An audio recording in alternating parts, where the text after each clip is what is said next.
Hi, my name is Emily Windover. I work at the Gettysburg Library in the Adams County Library System, and I am here today to read Chapter 30 of Northanger Abbey. Chapter 30. Catherine's disposition was not naturally sedentary, nor had her habits been ever very industrious, but whatever might hitherto have been her defects of that sort, her mother could not but perceive them now to be greatly increased. She could neither sit still, nor employ herself for 10 minutes together, walking round the garden and orchard again and again, as if nothing but motion was voluntary, and it seemed as if she could even walk about the house rather than remain fixed for any time in the parlor. Her loss of spirits was a yet greater alteration. In her rambling and her idleness she might only be a caricature of herself, but in her silence and sadness she was the very reverse of all that she had been before. For 2 days Mrs. Morland allowed it to pass even without a hint, but when a third night's rest had neither restored her cheerfulness, improved her in useful activity, nor given her a greater inclination for needlework, she could no longer refrain from the gentle reproof of, "My dear Catherine, I am afraid you are growing quite a fine lady. I do not know when poor Richard's cravats would be done, if he had no friend but you. Your head runs too much upon Bath. There is a time for everything, a time for balls and plays, and a time for work. You have had a long run of amusement, and now you must try to be useful." Catherine took up her work directly, saying, in a dejected voice, that her head did not run upon Bath much. "Then you are fretting about General Tilney, and that is very simple of you, for 10 to 1 whether you ever see him again. You should never fret about trifles." After a short silence, "I hope, my Catherine, you are not getting out of humour with home because it is not so grand as Northanger. That would be turning your visit into an evil indeed. Wherever you are, you should always be contented, but especially at home, because there you must spend the most of your time. I did not quite like at breakfast to hear you talk so much about the French bread at Northanger." "I am sure I do not care about the bread. It is all the same to me what I eat." "Well, there is a very clever essay in one of the books upstairs, upon much such a subject, about young girls that have been spoilt for home by great acquaintance. The Mirror, I think. I will look it out for you some day or other, because I am sure it will do you good." Catherine said no more, and with an endeavour to do right, applied to her work, but, after a few minutes, sunk again, without knowing it herself, into languor and listlessness, moving herself in the chair from the irritation of weariness much oftener than she moved her needle. Mrs. Morland watched the progress of this relapse, and seeing in her daughter's absent and dissatisfied look the full proof of that repining spirit to which she had now begun to attribute her want of cheerfulness, hastily left the room to fetch the book in question, anxious to lose no time in attacking so dreadful a malady. It was some time before she could find what she looked for, and other family matters occurring to detain her, a quarter of an hour had elapsed ere she returned downstairs with the volume from which so much was hoped. Her avocations above having shut out all noise but what she created herself, she knew not that a visitor had arrived within the last few minutes, till, on entering the room, the first object she beheld was a young man whom she had never seen before. With a look of much respect, he immediately rose, and being introduced to her by her conscious daughter as Mr. Henry Tilney, with the embarrassment of real sensibility, began to apologize for his appearance there, acknowledging that after what had passed he had little right to expect a welcome at Fullerton, and stating his impatience to be assured of Miss Morland's having reached her home in safety as the cause of his intrusion. He did not address himself to an uncandid judge or a resentful heart. Far from comprehending him or his sister in their father's misconduct, Mrs. Morland had always been kindly disposed towards each, and instantly, pleased by his appearance, received him with the simple professions of unaffected benevolence, thanking him for such an attention to her daughter, assuring him that the friends of her children were always welcome here, and entreating him not to say another word of the past. He was not ill-inclined to obey this request, for though his heart was greatly relieved by such unlooked-for mildness, it was not just at that moment in his power to say anything to the purpose. Returning in silence to his seat, therefore, he remained for some minutes, most civilly answering all Mrs. Morland's common remarks about the weather and roads. Catherine, meanwhile, the anxious, agitated, happy, feverish Catherine, said not a word, but her glowing cheek and brightened eye made her mother trust that this good-natured visit would at least set her heart at ease for a time, and gladly therefore did she lay aside the first volume of the Mirror for a future hour. Desirous of Mr. Morland's assistance, as well in giving encouragement as in finding conversation for her guest, whose embarrassment on his father's account she earnestly pitied, Mrs. Morland had very early dispatched one of the children to summon him. But Mr. Morland was from home, and being thus without any support, at the end of a quarter of an hour she had nothing to say. After a couple of minutes of unbroken silence, Henry, turning to Catherine for the first time since her mother's entrance, asked her, with sudden alacrity, if Mr. and Mrs. Allen were now at Fullerton, and on developing from amidst all her perplexity of words in reply the meaning which one short syllable would have given, immediately expressed his intention of paying his respects to them, and, with a rising color, asked her if she would have the goodness to show him the way.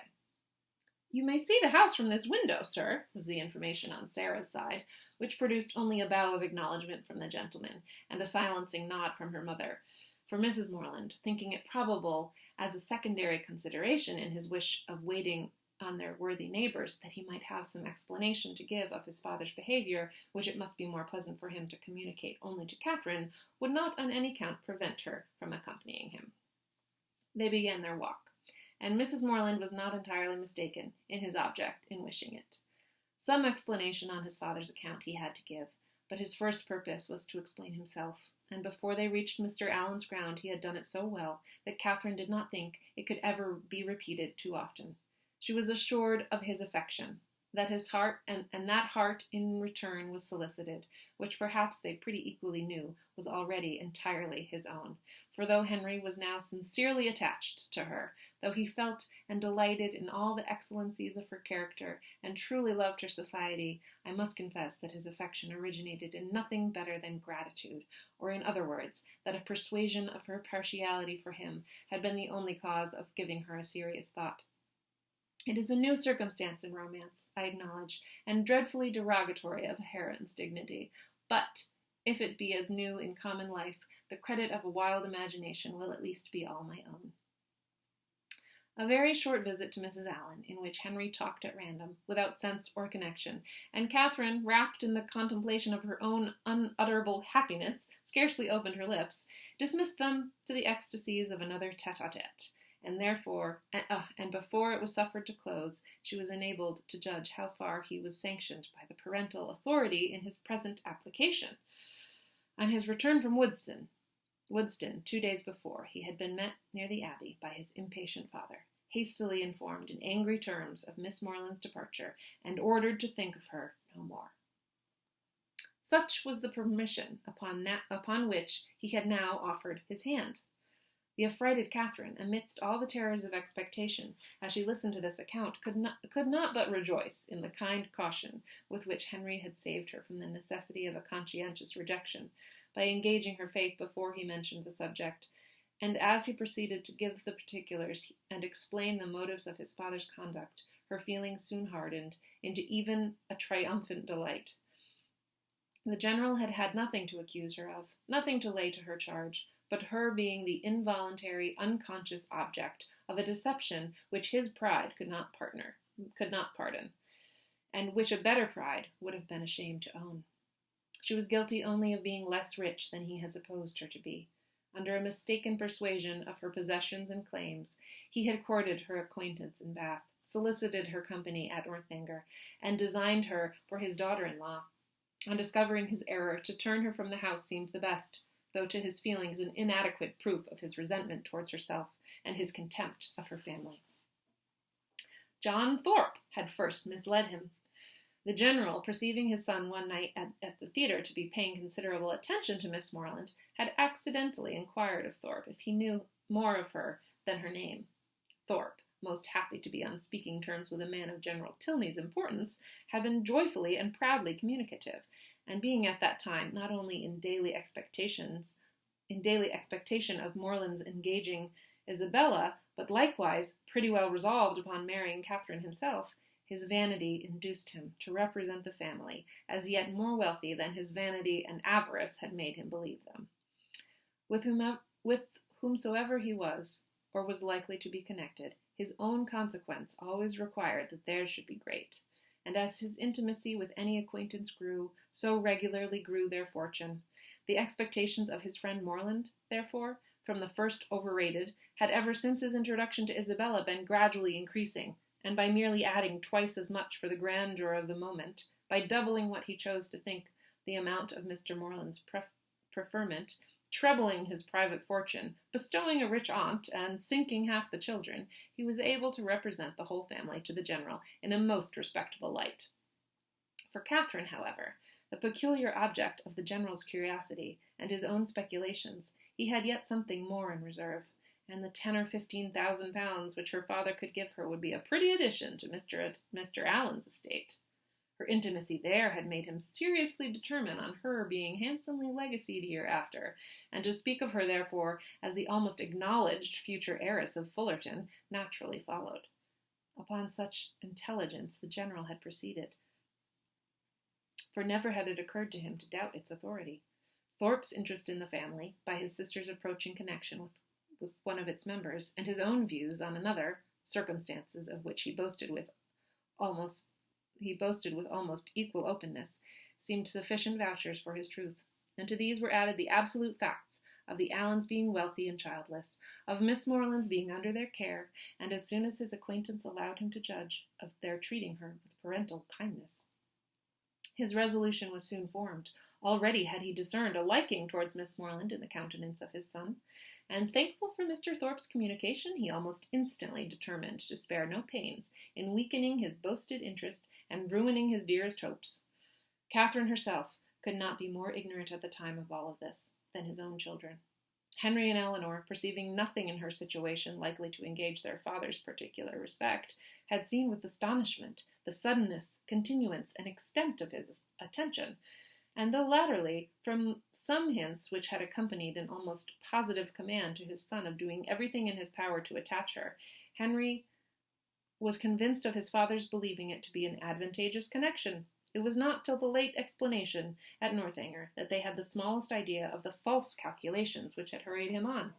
That they were false, the general had learnt from the very person who had suggested them, from Thorpe himself, whom he had chanced to meet again in town, and who, under the influence of exactly opposite feelings, irritated by Catherine's refusal, and yet more by the failure of a very recent endeavour to accomplish a reconciliation between Morland and Isabella, convinced that they were separated forever, and spurning a friendship which could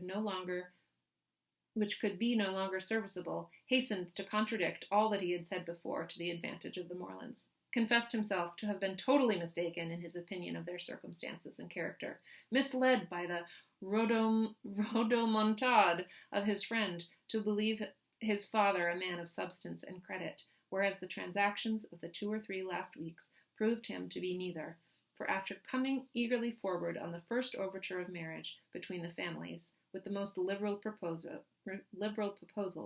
he had, on being brought to the point by the shrewdness of the relater, been constrained to acknowledge himself incapable of giving the young people even a decent support. They were, in fact, a necessitous family, numerous, too, almost beyond example, by no means respected in their own neighborhood, as he had lately had particular opportunities of discovering, aiming at a style of life which their fortune could not warrant, seeking to better themselves by wealthy connections, a forward, bragging, scheming race. The terrified general pronounced the name of Allen with an inquiring look, and here, too, Thorpe had learnt his error. The Allens, he believed, had lived near them too long, and he knew the young man on whom the Fullerton estate must devolve. The general needed no more. Enraged with almost everybody in the world but himself, he set out the next day for the Abbey, where his performances have been seen. I leave it to my reader's sagacity to determine how much of all of this it was possible for Henry to communicate at this time to Catherine, how much of it he could have learnt from his father, in what points his own conjectures might assist him, and what portion must yet remain to be told in a letter from James. I have united for their ease what they must divide for mine.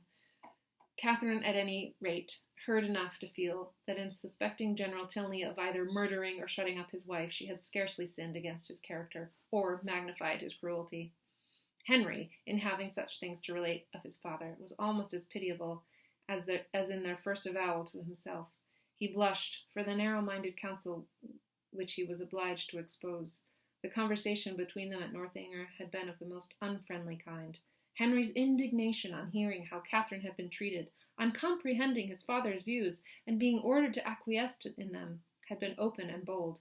The general, accustomed on every ordinary occasion to give the law in his family, prepared for no reluctance but of feeling, no opposing desire that should dare to clothe itself in words, could ill brook the opposition of his son, steady as the sanction of reason and the dictate of conscience would make it.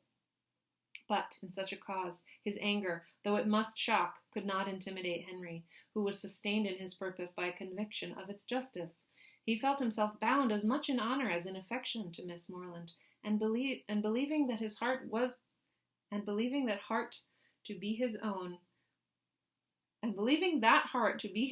which he had been directed to gain, no unworthy retraction of a tacit consent, no reversing decree of unjustifiable anger could shake his fidelity or influence the resolutions it prompted.